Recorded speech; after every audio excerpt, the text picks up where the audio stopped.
Hello and welcome to Nitro Talk. Today we are taking a look at this Mugen Seiki pin replacement tool number B0541. Before we get into that, if you're into anything related to Nitro, as this certainly is, you can use this for electric vehicles as well, but our Nitro vehicles certainly have dog bones and axles, universals, CV axles. So we will be using these just as much as electric people will. So I personally use this mostly for my Hyper 7 buggies. It's usually about the only thing that I go through drive shafts on. And I do go through plenty. This here was my bag of used Hyper 7 shafts, which also, while I have a quick moment, did I say like and subscribe? Please do if you're into this stuff, if you're into Nitro or RC related things, certainly tools and whatnot. It would help me out. Please like and subscribe. So, while I got you here, a quick moment. What's your opinion on aluminum drive shafts versus steel? Now, not a lot of cars had aluminum drive shafts as an option, and nowadays, pretty much all drive shafts, most cars are running universals and they're steel. But these OFNAs back in the day, the Hyper 7s, certainly Hyper PVS, they had aluminum drive shafts as an option. Some cars came with them, or you could buy them and put them on. You could get the dog bones for the all four axles, or you could even get the centers. This is a rear.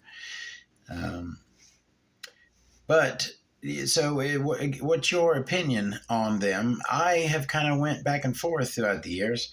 I love lowering your rotating mass, and they are incredibly light.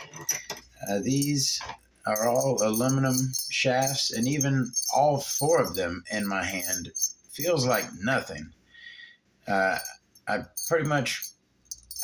I think this one steel probably might even weigh more than all four of those aluminums. They're incredibly light. But as you can see there, that one has snapped. And I've done that to at least 2 or 3 of these. I've snapped them. Never snapped a steel. So that's the price you pay. That's the risk you take for lowering your rotating mass. And is that much lowering your rotating mass? Is that beneficial to risk having them snap on you? Probably not. I don't think so. So nowadays, I don't really run them. That's why they're laying in here. But again, for a while I was on them. But anyways, that's aluminum versus steel drive shafts. Let's move on to our tool here. Now, I kind of had laid some of these out in like new, barely used a little bit more, and then totally trashed. I think I'd probably messed them up there, but yeah, I sure did. So the pins, obviously, when they're new, this is pretty close to new, they're nice and round and look how they're supposed to. Then they get a little bit of wear on. They start to get flat spots. You'll see. I don't know. I got the lights on, but I still don't know how you'll get it in the camera. There's a little bit of flat spot right there on that side of the pin, and then it's on the other side of the other one. You'll that's the forward. They'll wear on opposite sides. You know, this pin, this side will wear on over here, and this one will wear over here, or vice versa. Then you get into something like that, and you got some really significant flat spots on this one. And this one right here is getting to the point where you need to change this. This is going to be really sloppy. It's going to be ticking in there. And I mean, certainly even the one before it, you could, a lot of people would say change that. It has a flat spot that you can see. So at that point, yeah, it'd probably be recommended to change it. Getting there where you got really nice, significant flat spots, it's even getting one on the other side, pretty good. That's definitely time to change. Then you get to, this thing should have been changed. This is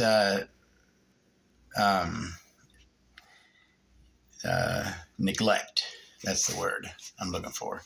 That's neglect right there. When you run one to the point that where you're getting, see how thin. I hope you can see that good.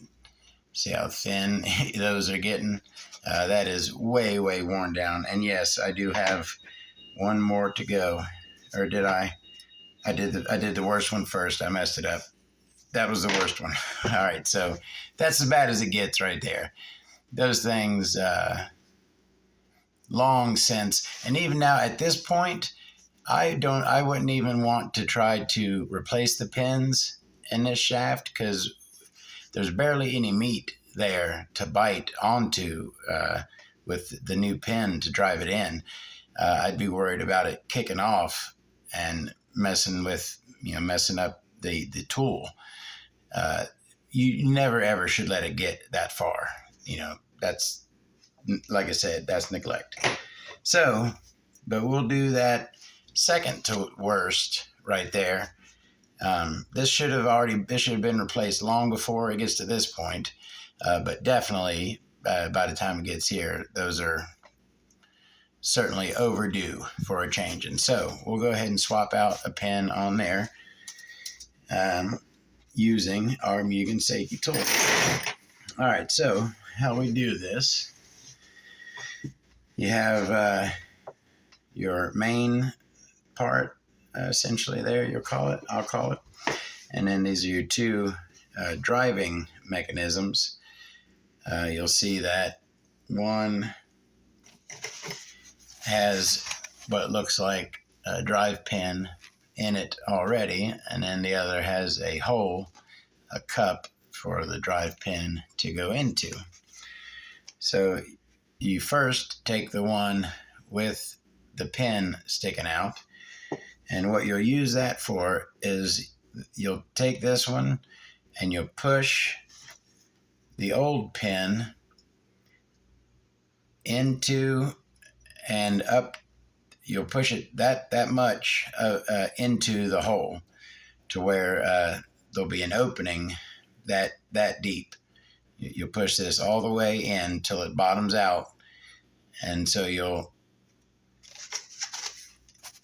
the old pin will be pushed through, and we'll leave a hole that deep, and that's where you'll start the new pin. So let's go ahead and do that. Now this is not foolproof. When you go to line this up, you got to check and make sure that it's lined up properly. If it's cockeyed in there, you will not get good results. So go ahead and screw it in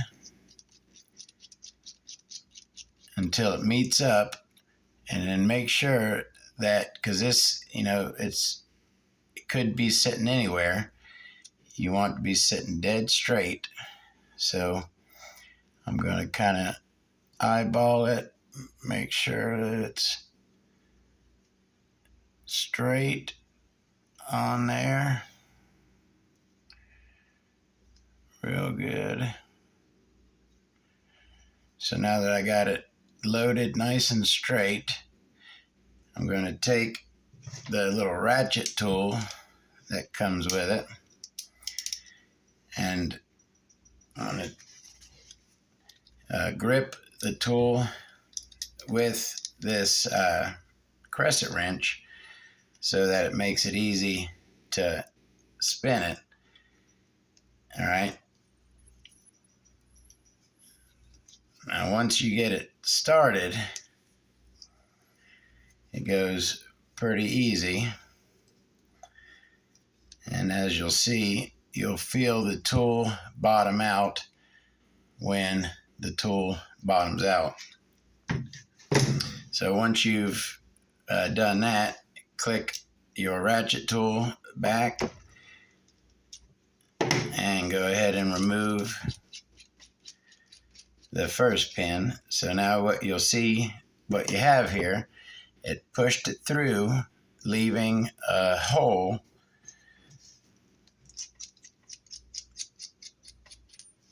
that size to where now you can start the new pin into the hole.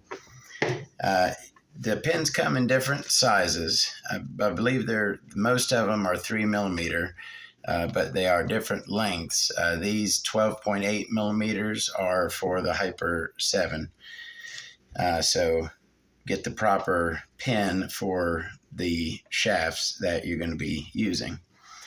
All right, now you'll see that this second one has this locking collar on it here. That is to set the depth.